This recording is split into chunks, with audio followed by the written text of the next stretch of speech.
you a portion of debt depending on what the loan to value percentage is in that property. For example, if it's 50% loan to value, you put in $100,000, you receive $100,000 of debt, right? And you still receive the same depreciation benefits, everything that you would receive if you were on that individual.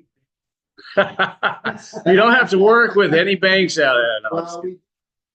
No, there we go. There we go. Touche. Touche.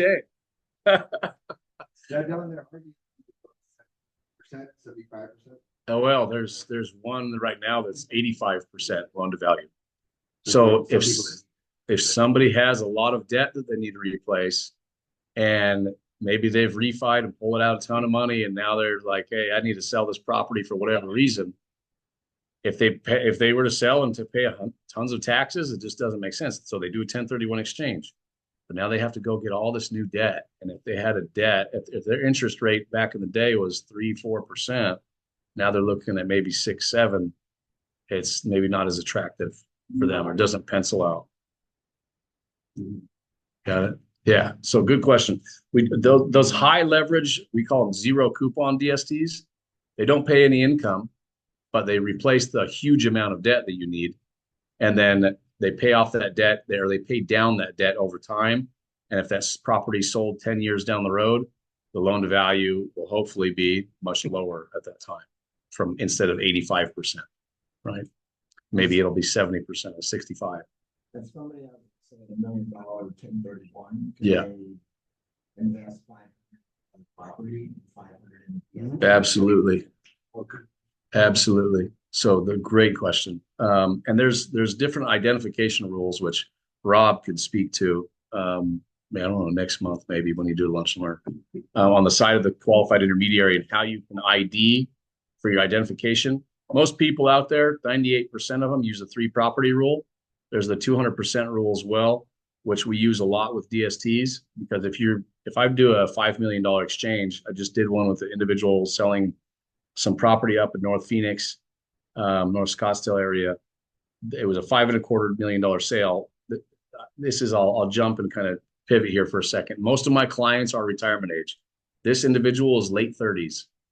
She lives in Illinois, inherited property over 20 years ago from her grandmother, who gifted it to her, not gifted it to her, gave it to her in a trust when the estate tax minimum or death tax was like $600,000.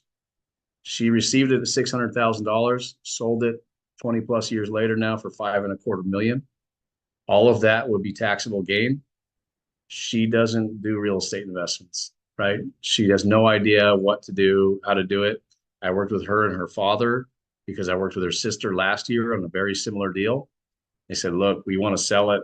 We want to do a 1031 exchange because we don't want to pay the taxes. It's a huge tax hit. But she doesn't want to go out and find property to manage. So she was referred to me to look at DSTs. It's been a fantastic fit for her sister. So they came back with the other daughter, and we did the same exact thing for her. And so it's different situations out there. Not all retirement age individuals. Could be somebody younger who is just saying, look, I've got a huge gain, done very well. It's great. It's fantastic. But I don't want to go find another property to manage. I don't know anything about it, and I don't want to know anything about it. So great solution for them. So you leave it there. Yeah. Many years for the benefit of the children. She can continue to what we call swap till you drop.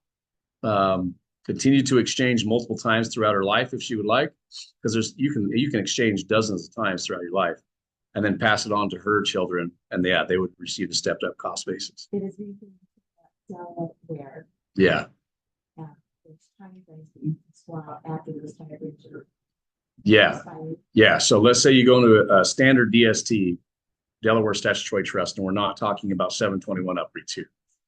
Typical hold period that you're going to be in that property on average right now is 5 to 7 years. So let's say year 6, they sell that property in that DST.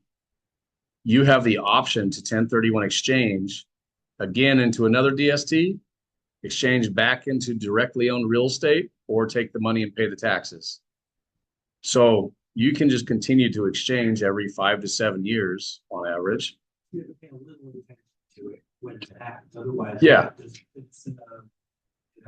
It'll sit in the property. It'll be in the property, and you'll get quarterly updates from how the property is performing in that DST that you own a percentage of.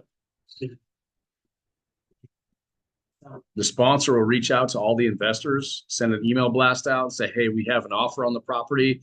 We're going to close 2 months from now. If you would like to 1031 exchange, please send us your qualified intermediary's contact information, and we'll wire the funds there. If you would like to just take the funds and pay the taxes, we can just tell us where you want it to wire the funds to. Then you have 145, 180. Most of our clients will just go into another DST. They'll just say, hey, I don't want to go back in the direct. Yeah, we're constantly closing DSTs and opening new DSTs in the market all the time.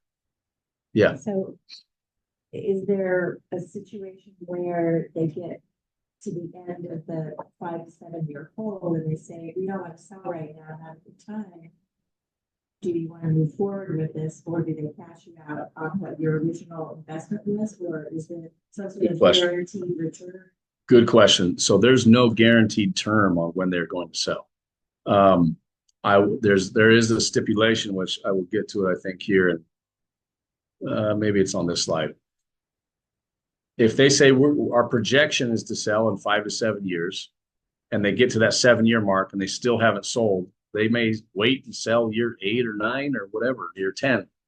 But there is always an exit strategy in mind with the Delaware Statutory Trust, which I like. I really like that part of it.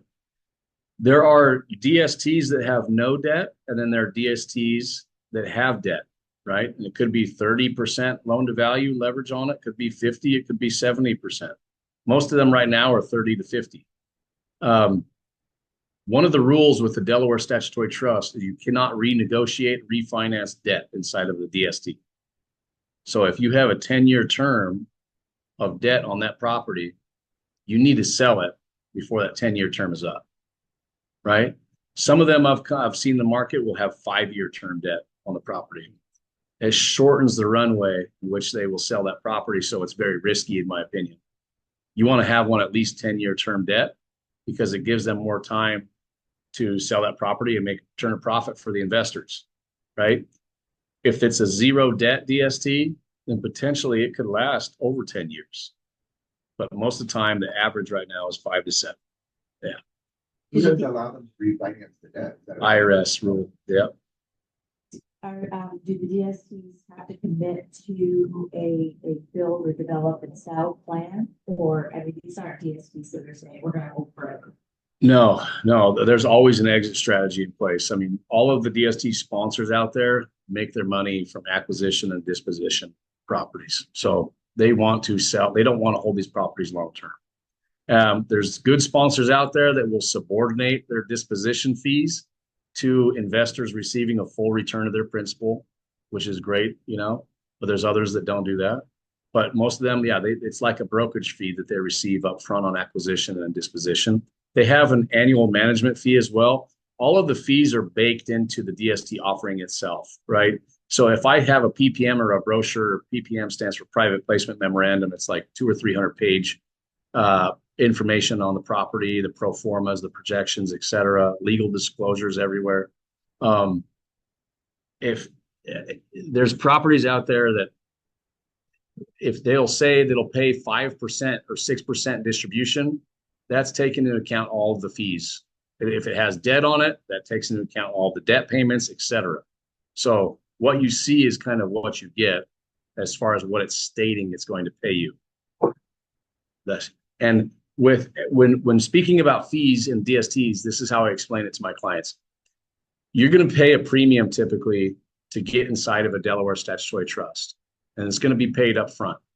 So for example, let's say you purchase a property, or an investment sponsor purchases a property for $50 million, and they say we're going to put this into a DST and raise funds. They will put all of the fees and expenses in upfront.